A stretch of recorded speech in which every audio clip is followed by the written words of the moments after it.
नमस्ते। मैं प्राध्यापक पंजाब हज़ारे। आज के तासिकाओं में हम लोग जो कहानी साहित्य की कहानी है चंद्रधर शर्मा गुलेरी द्वारा रचित उसने कहा था कहानी का अध्ययन करते हैं। उसने कहा था कहानी के जो पात्र है वह है लहना सिंह, सूबेदार हजरा सिंह, सूबेदारी नहोरा, बोधा सिंह और वजीरा सिंह। तो जो सूबेदार हजेरा सिंह हैं उनकी पत्नी सूबेदारी नहोरा है और उनका बेटा बोधा सिंह है, और लहना सिंह और सूबेदार हजरा सिंह की पत्नी सूबेदारी नहोरा ये बचपन के दोस्त हैं। तो इस कहानी का जो विषय है वह है प्रेम का आदर्श स्वरूप। प्रेम मिलन न होकर कुर्बानी है, त्याग और वीरता की कहानी, देशभक्ति और देश प्रेम की भावना।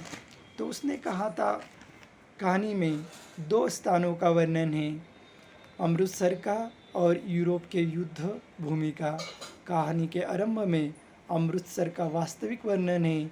वहाँ बाजार का वर्णन पढ़कर पाठक अपने आप को अमृतसर में पाता है। लेखक ने युद्ध में खाई के जीवन का वर्णन भी बड़ी स्वाभाविकता के साथ किया है। युद्ध भूमि में सैनिकों का जीवन खतरों से भरे रहने पर भी आज़ादी का जीवन होता है। तो कहानी का जो उसने कहा था, ये जो शीर्षक दिया है चंद्रधर शर्मा गुलेरी जी ने, तो उसने कहा था, किसने कहा था, किसको कहा था, ये जो बात है हम लोग इस कहानी के कथानक के अध्ययन के माध्यम से देखते हैं। तो कहानी का प्रारंभ जो है वह अमृतसर नगर के चौक में एक 8 वर्षीय सिख बालिका तथा 12 वर्षीय सिख बालक के बीच छोटे वार्तालाप से होती है।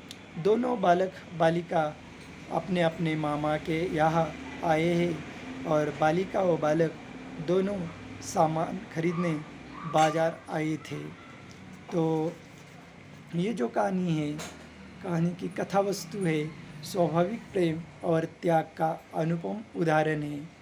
अमृतसर के दुकान पर लहना सिंह नामक बालक अपने मामा के लिए दही खरीदने जाता है और वह एक लड़की जो सामान खरीदने के लिए आती है तो टांगों के घोड़े के लातों के बीच आती है, तो उसकी जान जो है वह लहना सिंह बचाते हैं।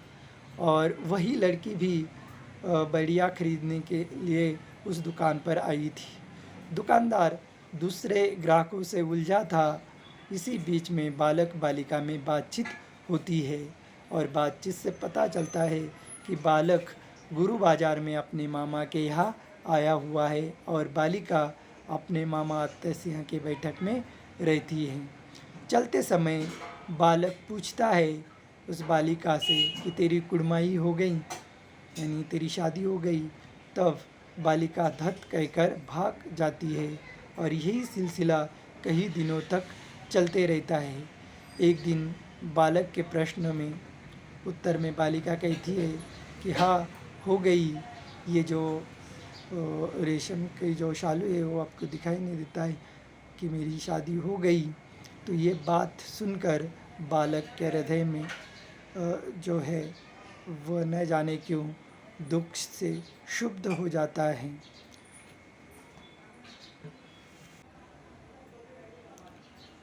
तब लहना सिंह के कोमल हृदय निराशा के गहन अंधकार में डूब जाता है। उसे बड़ा दुख होता है, उसे बड़ा क्षोभ होता है। इसी शोम की दशा में घर जाते समय रास्ते में खड़े एक बालक को उसने नाली में ढकेल दिया था।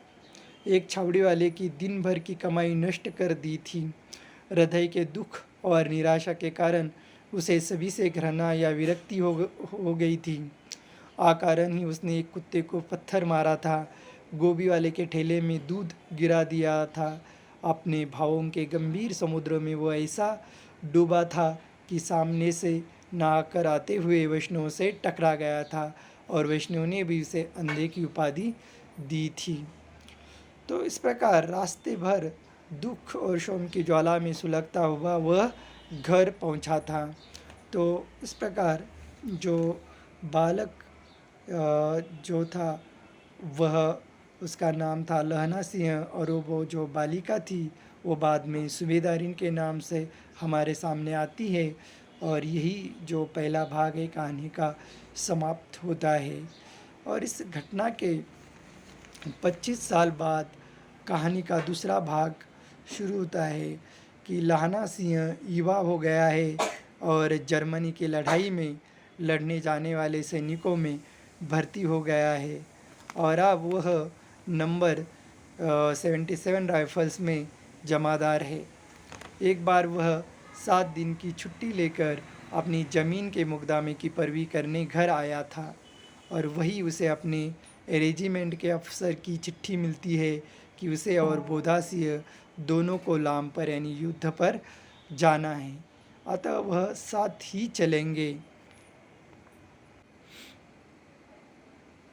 चलेंगे। तब सूबेदार का गांव रास्ते में पड़ता था, और वह लहना सिंह को चाहता भी बहुत था। लहना सिंह सूबेदार के यहाँ पहुँच गया। जब तीनों चलते हैं तब अचानक सूबेदार लहना सिंह से कहता है कि उसकी पत्नी सूबेदारिन उसे जानती है और वो उसे बुला रही है। लहना सिंह को आश्चर्य होता है कि सेना के क्वार्टर में वो तो कभी रहा नहीं, पर जब अंदर वह जाता है तो सूबेदारिनी उसे कुड़माई हो गई यानी शादी हो गई वाला वाक्य दोहराकर 25 साल पहले की घटना का स्मरण दिलाती है, और कहती कि जिस तरह उस समय घोड़ों के लातों से मेरी रक्षा की थी, उसी प्रकार उसके पति और एकमात्र पुत्र की भी वह रक्षा करे। वह उसके आगे अपना अंचल पसार कर भिक्षा मांगती है। वह बात लहना सिंह के मर्म को छू गई थी। युद्ध भूमि पर उसने सूबेदारनी के बेटे बोधा सिंह को अपनी प्राणों की चिंता न करके जान बचाई थी, क्योंकि जब बोधा सिंह को ठंड लगती है तो वो अपने अंग पर जो ऊन के वस्त्र होते हैं वह पहनने को देता है, और वह खुद अंगीठी जो आग से अपना काम चला लेता है। और इस कोशिश में वह स्वयं घातक रूप से घायल हो गया है। उसने अपने घाव पर बिना किसी कहे कसकर पट्टी बांध ली है, और इसी अवस्था में जर्मन सैनिकों का मुकाबला करता रहा है।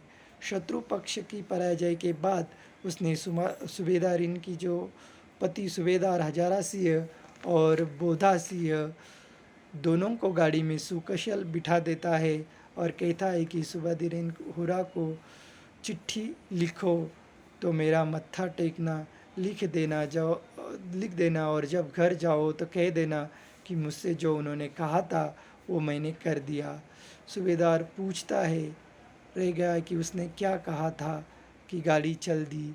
बाद में उसने वजीरा से पानी मांगा और कमरबंद खोलने को कहा, क्योंकि वह खून से तर था। मृत्यु समीप होने से जीवन की सारी घटनाएं चलचित्र के समान घूम गई, और अंतिम वाक्य उसके मुंह से निकल गया था। उसने मुंह से निकल गया था कि उसने कहा था। इसके बाद अखबारों में छापा कि फ्रांस और बेल्जियम 68 सूची में मैदान में घावों से मरा 77 सिख राइफल्स जमादार लहना सिंह। इस प्रकार अपनी बचपन की छोटी सी मुलाकात में हुए परिचय के कारण ही उसने सूबेदारनी के प्रति जो प्रेम उदित हुआ था, उसके कारण ही उसने सूबेदारनी के द्वारा कहे गए वाक्यों में स्मरण रख उसके पति व पुत्र की रक्षा करने में अपनी जान दे दी, क्योंकि उसने कहा था कि जो सूबेदार हजरा सिंह और बोधा सिंह दोनों की जान अपनी खुद की जान देकर वह बचाता है, और उसने कहा था इस वचन की वह पूर्ति करता है। तो इस प्रकार ये कहानी जो है आदर्श प्रेम और त्याग की भावना का अनुपम उदाहरण है।